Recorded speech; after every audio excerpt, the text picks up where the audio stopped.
बिस्मिल्लाहिर्रहमानिर्रहीम, अस्सलाम वालेकुम। कौम की आवाज़ के साथ मैं हूं नुसरत हारिस और आज हम कराची का हालिया हाल या जो इसके हवाले से एनालिसिस है कुछ अपने तौर से पेश करने की आपके सामने कोशिश करेंगे। कराची जिसे कहा जाता है कि इकोनॉमिक हब है, कराची जिसे कहा जाता है कि पूरे मुल्क का पहिया है, कराची जिसे कहा जाता है कि ये रीढ़ की हड्डी है पाकिस्तान की, लेकिन कराची ही वो शहर जिसे कहा जाता है कि ये कचरे का डब्बा है। कराची ही वो शहर जिसको ऐवानों में बुरे बुरे नामों से पुकारा जाता है, जिसे supreme court, chief justice of supreme court Pakistan, उन्होंने ये तक कह दिया कि जी अरबों रुपए के, करोड़ों रुपए के घर बने हुए हैं और जब सड़कें देखते हैं तो कचरे का ढेर है। और बिल्कुल सही बात कही उन्होंने, आंखों देखा हाल कहा। कराची में पैदा होने वाले, कराची में बढ़ने वाले, कराची के पुराने लोग, पुराना कराची के नाम से सोशल मीडिया पे एक ओल्ड कराची के नाम से ग्रुप है जिसमें कराची की वो तस्वीर सामने आती हैं कि इंसान हैरान हो जाता है कि ऐसे लगता है कि ये साहिल समंदर तो किसी और मुल्क का है, ऐसे लगता है कि ये सड़कें तो कहीं और की हैं, ऐसे लगता है कि ये जो रेलवेज़ या उस वक्त पब्लिक ट्रांसपोर्ट थी ये कोई आपको वेस्ट का मंजर दे रही हैं। होते होते ये डिटोरिएशन होती गई और आज हम वहाँ खड़े हैं कि जहां हमारा इकोनॉमिक हब, जहां कराची जो पूरी दुनिया में पॉपुलर है, जहां कराची के नाम पे लोगों की आंखों में चमक आ जाती है क्योंकि रोशनियों का शहर है, आज उसे कचरे का डब्बा कहा जा रहा है। खैर, कराची के जो मसाइल और मसाइब हैं उसमें सबसे पहली तो मेरे ख्याल में ये चीज़ है जिसको हम बार बार कहते रहे लेकिन इस पर कोई कान धरने वाला नहीं है कि कराची का ओनर नहीं है कोई, कराची को ओन करने वाला नहीं है कोई। हर कोई चाहता तो है ओनरशिप, लेकिन ओनर है नहीं कोई दिल से इसको अपनाता नहीं है, ना दिल से अपने शहर के लिए कोई काम करता है। जैसे कराची वैसे ही तमाम और शहर हैं पाकिस्तान के, हम यहाँ कोई डिफरेंस क्रिएट नहीं कर रहे, लेकिन कराची की हालत क्योंकि ख़राब होती जा रही है और यहाँ सियासत ज़्यादा हो रही है ओनरशिप से, तो हम इस वजह से हक़ाइक़ आपके सामने पेश करना चाहते हैं। पिछले दिनों 40 बसें कराची पहुँच गई हैं, कहा जाता है कि जी वो 1 तारीख से शुरू हो जाएंगी, 1 तारीख के बाद देखेंगे कि कितने लोगों का मसला हल होता है। आज वैसे हमारे घर में जो डोमेस्टिक हेल्प है वो तो हमें ये बता रही थी कि ये चलेगी तो, लेकिन मैं इसमें सफ़र नहीं कर सकती क्योंकि मेरा स्टॉप आगे पीछे है। जिस तरह से भी है तो पता चलेगा कि कितने लोगों का रोज़गार होता है, कितने लोगों के लिए आसानी होती है, कितने लोगों को ट्रैवलिंग मैसर आती है। इसके साथ साथ अब सर्कुलर रेलवे का भी इफ्तिताह होने जा रहा है। सर्कुलर रेलवे जो एक बड़ी लागत उसमें लगने वाली है, 3 फेजेज़ में ये प्रोजेक्ट मुकम्मल होगा। अब हम 2021 में खड़े हैं, आधा साल गुजर चुका है, आधा गुजर जाएगा। आजकल उसकी जो भी इनॉग्रेशन है इन्हीं दिनों में हो जाती है। उसके बाद आप देखिए 22, 23 और उसके बाद फिर हम इलेक्शंस पे खड़े होंगे। एक प्रोजेक्ट आता है, ये 40 बसें भी जो अब आई हैं 2016 की बात थी, कब आई हैं।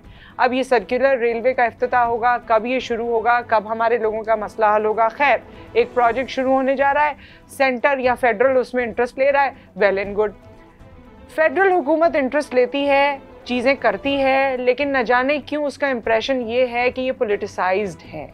इस वजह से हैं क्योंकि जब वो कोई काम करते हैं तो उस पर उनकी एक तो लर्निंग नहीं है, जबकि पीटीआई की क़यादत में बहुत से लोगों का ताल्लुक़ कराची से है, वो कराची के प्योर रहने वाले हैं, फिर भी अपने शहर के हवाले से सही उनकी स्टडी नहीं है।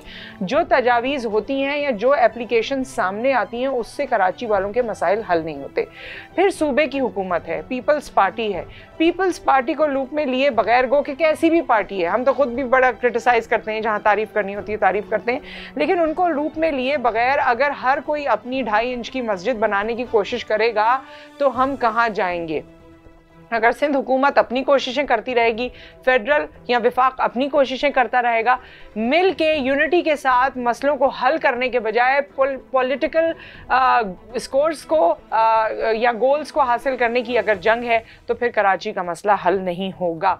इन चीज़ों के रिज़ल्ट क्या आते हैं वो हमें पता चलेंगे, क्योंकि अभी सिंध हुकूमत ने भी, आपकी इत्तला के लिए मैं बता दूँ, 1 अरब 63 करोड़ 81 लाख और 84,000 का एक फ़ंड अप्रूव किया है, जिसमें केएमसी और बाकी इदारे आते हैं। इनमें ये ख़र्च होगा, यहाँ काम होंगे, कराची के लोगों के लिए काम होंगे, और उसके बाद देखिए कि उसका असर क्या होगा। क्योंकि हमारे यहाँ तो एक नाले की सफाई में बहुत सा फ़ंड लग जाता है और फिर वो नाला एक बरसात तक तो शायद आपका साथ देता है, उसके बाद साथ नहीं देता। इसकी एक बड़ी डीप स्टडी है जिसमें मैं डिटेल में नहीं जाना चाहूँगी, लेकिन आपको बताना चाहती हूँ कि पहले ये अर्थ लेवल या सरफेस लेवल जो हमारा था वो बहुत नीचे था। जितनी भी पाइप्स थे, जितनी भी चीज़ें थी जो ब्रिटिश के दौर से या उसके बाद हुई, वो बहुत अंडरग्राउंड है। अभी भी अगर आप अंडरग्राउंड 8 फीट 9 फीट चले जाते हैं तो आपको पता चलता है कि कोई पुरानी पाइपलाइन वहाँ से गुजर रही है।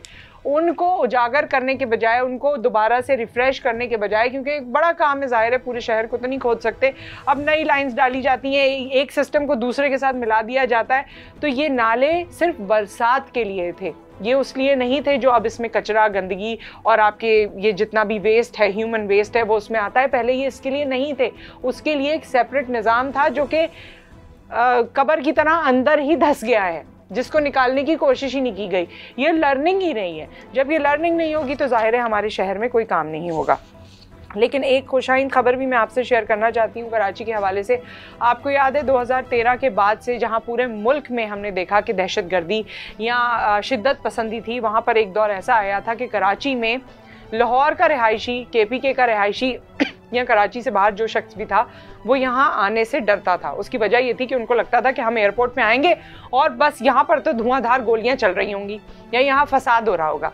इसी तरह के हालात थे। आपको पता है कि लियारी गैंग और उसके अलावा और लोगों को बसों से उतारना, उनके शनाख्ती कार्ड देखकर कत्लेआम करना, दीगर और चीज़ें। हमारे यहाँ ये जो कितनी टारगेट किलिंग कितनी थी कि लोग उसको मजाक में भी कहते थे कि टारगेट कितना आज का टारगेट है, कितनी किलिंग्स हो गई, रोज़ 12-15 लोग अपनी जान से चले जाते थे।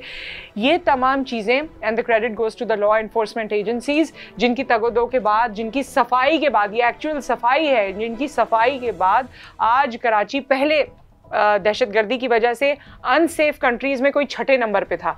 अब इंटरनेशनल लिस्ट जारी हुई है और उसमें पाकिस्तान, कराची की रैंकिंग 128 पर है, लंदन के साथ है। लंदन जो है वो 129 पर है। तो कराची इज़ द सेफेस्ट, अल्हम्दुलिल्लाह। ये एक चीज़ खैर हमारी लॉ एनफोर्समेंट एजेंसीज, इसमें बिजनेस कम्युनिटी ने भी बड़ा अपना रोल प्ले किया। आपको याद होगा कि बहुत सी बिजनेस कम्युनिटी, बहुत सारे बिजनेस टाइकून्स ने अपना बिजनेस शिफ्ट कर दिया था, मलेशिया चले गए थे, दुबई चले गए थे, यहाँ से जा रहे थे क्योंकि यहाँ पर वो पर्ची का एक सिस्टम आ गया था, टारगेट किलिंग हो गई थी, दीगर और चीज़ें हो गई थी, किडनैपिंग्स बहुत सारी थी, किडनैपिंग फॉर रैंसम। तो ये तमाम चीज़ें कंट्रोल हुई हैं। जब ये कंट्रोल हो सकती हैं, जब हम मैं तो कहती हूँ कि वो शाहरुख जुतई को जाके दुबई से पकड़ सकते हैं ना हम, तो हम कुछ भी कर सकते हैं, सिर्फ उसमें हमारे विल की ज़रूरत है। तो कराची के हालात अगर हम बेहतर करना चाहते हैं तो हमें अपनी विल को दुरुस्त करना होगा।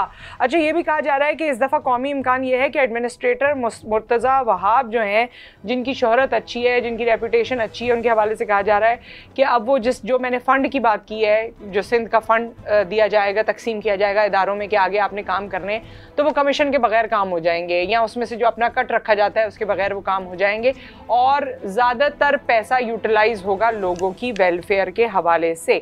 सो ये तमाम चीज़ें हैं जो यहाँ पर, जिसके हवाले से ये रीसेंट न्यूज़ है। अब अगर मैं आपको एनालिसिस बताने लगूँ तो लोगों ने तो 2030 तक का एनालिसिस किया हुआ है, 25 तक की प्लानिंग की हुई है। मगर बात यह है कि मुस्लिम लीग नून जब जाने वाली थी तो जाते जाते अवाम दोस्त बजट दे गई। उससे पहले जब हुक्मरानी करती रही तो सख्त तरीन बजट सामने आता रहा। अब इमरान खान साहब की हुकूमत है, उनको कराची से भी मैंडेट मिला, कराची वालों ने बढ़ चढ़ के उनकी तहरीक में, उनकी पूरे विजन में उनका साथ दिया, मगर कराची वालों को मिला क्या?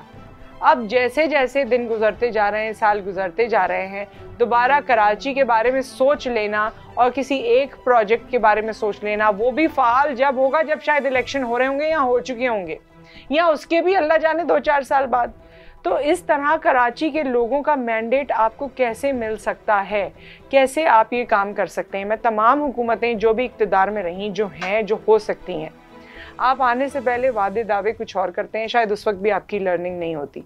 आप आने के बाद अपनी मसाइब और मुश्किलात का इजहार कुछ और करते हैं, और जाते वक्त आप आवाम के दोस्त बन जाते हैं।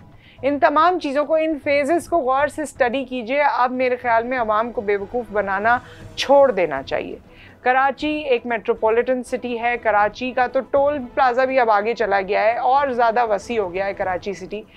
ठीक है, ट्रैवलिंग हमारा एक इशू है, मगर इसके साथ हमारे और भी इश्यूज़ हैं। पानी हमारा इशू है, इंफ्रास्ट्रक्चर हमारा इशू है, जॉब्स हमारा इशू है, एजुकेशन हमारा इशू है, गंदगी हमारा इशू है, बीमारी हमारा इशू है, you name it and we have it, we have all the problems. तो खुदारा इन इश्यूज़ को रिजॉल्व कीजिए और हर इशू को साल के फेजेस पे मोहित मत कीजिए। कुछ इश्यूज अगर आपकी विल होगी तो जल्दी भी रिजॉल्व हो सकते हैं। With that Nusrat Haris and team को इजाज़त दीजिए, आपसे फिर मुलाकात करेंगे। अल्लाह हाफ़िज़।